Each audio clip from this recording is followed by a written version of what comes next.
नमस्कार, मी आरती आणि आपण पाहतायत न्यूज मराठी 24/7। चला तर मग एक नजर टाकूया आज सध्याच्या महत्त्वाच्या घडामोडींवर। नवी मुंबई आंतरराष्ट्रीय प्रकल्प बाधित प्रकल्पग्रस्तांनी खाडीत जाऊन जलसमाधी आंदोलन केलंय। विमानतळासाठी गावे उठवली, जमिनी घेतल्या, पण दिलेली आश्वासनं पूर्ण केली नसल्याचा आरोप आंदोलनकर्त्यांनी केलाय।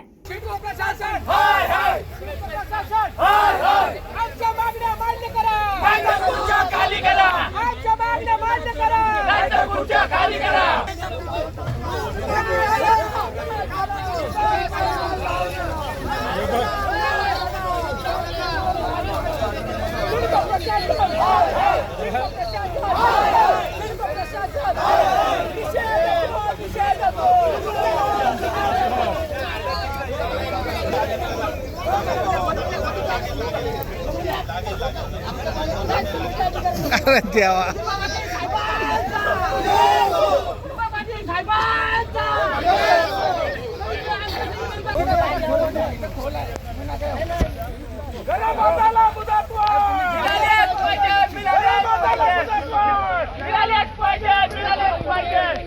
अरे कोण म्हणतो देणार नाही?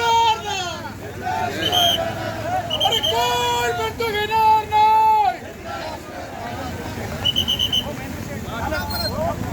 कोणी करायचं?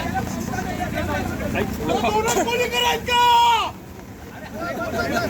करायचं विचारायला का? हव्या कुठली लोक आणलंय काय तुम्ही तिकडनं उतरतील काही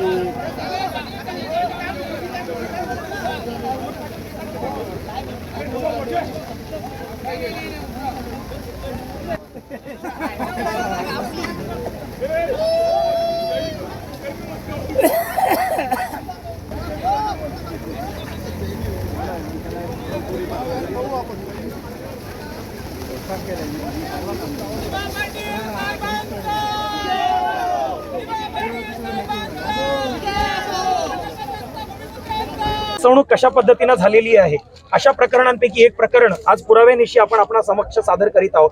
सिडकोनं ज्या वेळेला जमिनी अधिग्रहित केल्या, संपादित केल्या, त्यावेळेला म्हटलं एका हाताने जमीन द्या, एका हाताने जमीन घ्या। मात्र देशहिताचा प्रकल्प असल्यामुळे रायगड जिल्हा जी छत्रपती शिवाजी महाराजांची राजधानी आहे, या देशहिताच्या प्रकल्पासाठी येथील शेतकरी मावळ्यांनी त्यांची जमीन सिडकोला देशहितासाठी दिली। पण 2014ला ॲग्रीमेंट होऊन वाटप पत्र मिळून सुद्धा हे शेतकरी आज आपणा समक्ष उपस्थित आहेत। आज 2024 रोजी सुद्धा त्यांच्या भूखंडाचा प्रत्यक्ष त्यांना ताबा मिळत नाही आणि किमान 100 शेतकरी असे आहेत। हे अपयश आणि ही वास्तविकता सिडको प्रशासन कुठेतरी त्यांच्या स्तरावर दाबण्याचा प्रयत्न करीत आहे आणि हे षडयंत्र आम्हाला उघडं पाडायचं होतं, म्हणून आज जलसमाधी आंदोलन केलेलं आहे। तर हे शेतकरी आहेत, हे यांची व्यथा काय आहेत हे त्यांच्या शब्दातच सांगतील। मी कोलीगावचा धनराज अंबू भोईर रहिवासी असून 1 मे 2014चं ॲक्विजिशन आमचं लेटर दिलेलं आहे आणि आज 10 वर्षे होऊन 5 महिने झाले तरी आम्हाला ताबा किंवा ॲग्रीमेंट सुद्धा करून देत नाही। कारण तिथे पूर्वीचे जे प्लॉट दिले त्यांना प्लॉट दिलेला नाही म्हणून ते आम्हाला देत नाही। मग हे असं प्रकरण झालं प्रकरण का समोर जेवणाचा ताट वाढलेला आहे पण आम्हाला खाता येत नाही, अशी परिस्थिती झाली। आणि आमच्या गावाचे प्रश्न पण आहेत त्याच्यामध्ये कोल्लीचे, ते पण तुम्हाला मी दाखवतो वाचून। कोलीगावचे जे 26-20 प्लॉट आहेत ते आजपर्यंत सुद्धा ॲग्रीमेंट सुद्धा करून देत नाही।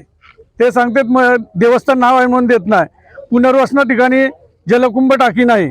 टाटा पॉवर लाईन 1931 साली गेलेली आहेत, फक्त टावरच्या खालची जागा होती, त्या पूर्ण लाईनी खालीची जागा 110 एकर जागा ते घेतलेली, पण त्याचा मोबदला शेतकऱ्यांना आजपर्यंत मिळालेला नाहीये। ड्रेनेज स्कीमच्या कोपरच्या 30 एकर जागा घेतलेली आहे ड्रेनेज स्कीमला नगरपालिकेने, तिचा त्यांना अजून मोबदला दिलेला नाहीये। 0 पात्रता घरे आहेत, त्यांना ते नंबर लावलेत, त्यांचा मेजरमेंट घेतलाय पण त्यांना पात्रता देत नाहीत। ज्या शेतकऱ्यांचे 18 महिन्याचे भाडे राहिले ते आजपर्यंत पण त्यांना भाडे दिलेले नाहीत। जिल्हा परिषद शाळा कुठे बांधायची का अजून कशात पत्ता नाही। तोडतावले सांगितलं होतं जशी शाळा आहे तशी तुम्हाला मिळेल, तिचा प्लॉट पण नाही आणि शाळेला अजून सुरुवात सुद्धा नाही। ज्या शेतकरी असले, आता सिडकोने आमची जमीन घेतली, गाव उठवला, घरे उठवली, आम्हाला शेतकरी असल्याचा दाखला देणे आणि विमानतळ प्रकल्प ग्रस्त असलेल्याचा दाखला देणे, कारण भारतामध्ये कुठं जमीन घ्यायची असली तर त्याला शेतकरी असल्याचा दाखला लागतो। ज्या घरांच्या बांधकामासाठी हे काय सांगितलं आता या हातात घ्या त्या हातात द्या, तुमच्याकडनं रुपया घेणार नाही। शिशीला पैसे घेतलेत, ओशीला पैसे घेतलेत, लेट झाली त्याची लेट फी पण घेतलेली आहे. मग हे पैसे तुम्ही कशा करता घेता? शेतकऱ्यांना एक ते बुक दिलेलं आहे त्याच्यामध्ये लिहिलेलं आहे, पण ते तसं वागत नाही.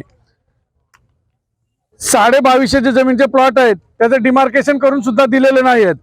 पुनर्वसन ठिकाणी त्यांच्या बुकामध्ये मंदिर, शाळा, समाज मंदिर, प्राथमिक आरोग्य केंद्र, रास्तभाव दुकान, ग्रामपंचायत कार्य, क्रीडांगण, उद्यान, अजून कशाही कुठल्याही कामाला सुरुवात झालेली झाली. 27 गाव प्रकल्प बाधित कृती समितीच्या वतीनं आज 12 जुलै 2024 रोजी जलसमाधी आंदोलन ओळाखाडी येथे आयोजित करण्यात आल्या. यामध्ये साधारणपणे 16 गावांच्या जमिनी आणि घरं दोन्ही गेलेली आहेत. यापैकी ठळक 5 मुद्द्यांना घेऊन आज आम्ही पाण्यामध्ये उतरलेले आहोत.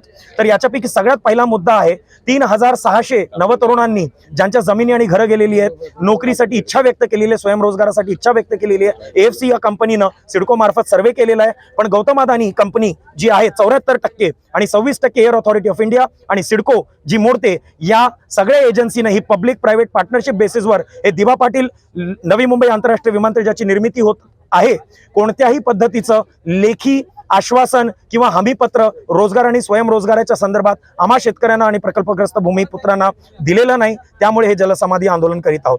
5 गावं जी आहेत, ओवळा, पारगाव, दापोली, भंगारपाडा, कुंडेवाड, इकडे विमानतळामध्ये लागणारं जे मटेरियल आहे त्याच्यामध्ये कंट्रोल्ड आणि अनकंट्रोल्ड स्वरूपाच्या ब्लास्टिंग होत असल्यामुळे आज दुसऱ्या प्रत्येक घरामध्ये तडा पडलेले आहेत आणि घरांची जी स्ट्रेंथ आहे ती कॉम्प्रोमाइज झालेली आहे आणि इकडे जीवितहानी कोणत्याही क्षणी होऊ शकतं, याच्याकडे पूर्णपणे प्रशासनाचं दुर्लक्ष आहे. म्हणून हे जलसमाधी आंदोलन.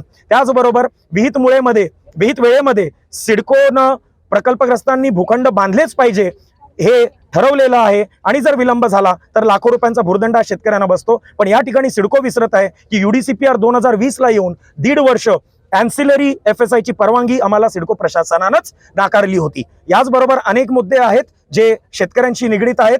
याच्यामध्ये 5 गावांच्या पुनर्वसनाचा भयंकर मोठा प्रश्न निर्माण झालेला आहे. सिडको एरो सिटी आणि मॉडर्न सिटीज, स्मार्ट सिटीजचं एका ठिकाणी वक्तव्य करीत आहे, पण ज्या गावांनी हजारो एकर जमीन आज या विमानतळामध्ये दिलेल्या आहेत त्या गावांना पूर्णपणे दुर्लक्षित केलेलं आहे आणि अत्यंत इकडे बंदिस्त कारागृहासारखी परिस्थिती आज या 5 गावांची निर्माण झालेली आहे. त्यामुळे आज हे जलसमाधी आंदोलन आम्ही आयोजित केलेलं आहे. आज मतदानासाठी सर्व नेते मंडळी बाहेर पडली आहे. विरोधी पक्षनेते विजय वडेट्टीवार, काँग्रेस नेते बाळासाहेब थोरात, माजी मुख्यमंत्री पृथ्वीराज चव्हाण, काँग्रेस आमदार अमीन पटेल, कैलास गोरंट्याल, जितेश आंतापूरकर, कुणाल पाटील हे मतदान करण्यासाठी बाहेर पडले आहेत. जरांगे पाटील यांच्या शांतता मोर्चास जालन्यात सुरुवात झाली आहे. शहरातून मोठ्या संख्येने मराठा समाज हजर आहे. जागोजागी नाश्ता, जेवण, पाणी, चहाची व्यवस्था करण्यात आली आहे.